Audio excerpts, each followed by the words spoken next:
Japan में हमेशा से ही मछलियां खाने का एक जरूरी हिस्सा रही हैं और ये जितनी ताज़ी होती हैं लोग उसे उतना ही पसंद करते हैं। लेकिन जापान के तटों के आसपास इतनी मछलियां नहीं होती कि उनसे लोगों की डिमांड पूरी की जा सके। इसलिए मछुआरों को दूर समुद्र में जाकर मछलियां पकड़नी पड़ती हैं। जब इस तरह से मछलियां पकड़ने की शुरुआत हुई तो मछुआरों के सामने एक गंभीर समस्या सामने आई। वे जितनी दूर मछली पकड़ने जाते उन्हें लौटने में उतना ही अधिक समय लगता और मछलियां बाजार तक पहुंचते पहुंचते बासी हो जाती और फिर कोई उन्हें खरीदना नहीं चाहता।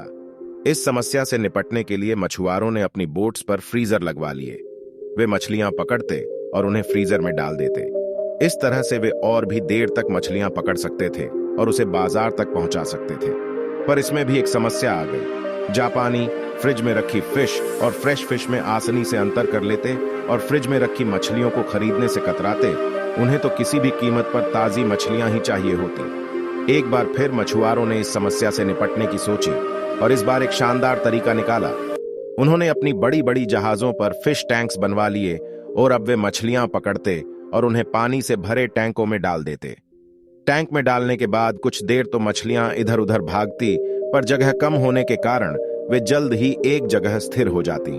और जब ये मछलियां बाजार पहुंचती तो भले ही वे सांस ले रही होती, लेकिन उनमें वो बात नहीं होती जो आजाद घूम रही ताजी मछलियों में होती। जापानी चक करके इन मछलियों में भी अंतर कर लेते। तो इतना कुछ करने के बाद भी समस्या जस की तस बनी हुई थी। अब मछुआरे क्या करते?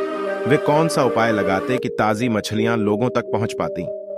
नहीं, उन्होंने कुछ नया नहीं किया। वे अभी भी मछलियां टैंक्स में ही रखते, पर इस बार वो हर एक टैंक में एक छोटी सी शार्क मछली भी डाल देते। शार्क कुछ मछलियों को जरूर खा जाती, पर ज्यादातर मछलियां बिल्कुल ताजी पहुंचती। ऐसा क्यों होता? क्योंकि शार्क बाकी मछलियों के लिए एक चैलेंज की तरह थी। उसकी मौजूदगी बाकी मछलियों को हमेशा चौकन्ना रखती और अपनी जान बचाने के लिए वे हमेशा अलर्ट रहती। इसीलिए कई दिनों तक टैंक में रहने के बावजूद उनमें स्फूर्ति और ताजापन बना रहता। दोस्तों, आज बहुत से लोगों की जिंदगी टैंक में पड़ी उन मछलियों की तरह हो गई है जिन्हें जगाने के लिए कोई शार्क मौजूद नहीं है। और अगर अनफॉर्चुनेटली आपके साथ भी ऐसा ही है तो आपको भी अपने लाइफ में नए चैलेंजेस एक्सेप्ट करने होंगे। आप जिस रूटीन के आदी हो चुके हैं उससे कुछ अलग करना होगा। आपको अपना दायरा बढ़ाना होगा और एक बार फिर जिंदगी में रोमांच और नयापन लाना होगा। नहीं तो बासी मछलियों की तरह आपका भी मोल कम हो जाएगा और लोग आपसे मिलने जुलने की बजाय बचते नजर आएंगे। और दूसरी तरफ अगर आपकी लाइफ में चैलेंजेस हैं, बाधाएं हैं, तो उन्हें कोसते मत रहिए। कहीं ना कहीं ये आपको फ्रेश एंड लाइवली बनाए रखती हैं। इन्हें एक्सेप्ट करिए, इन्हें ओवरकम करिए और अपना तेज बनाए रखिए। उम्मीद करता हूं वीडियो आपको पसंद आई होगी।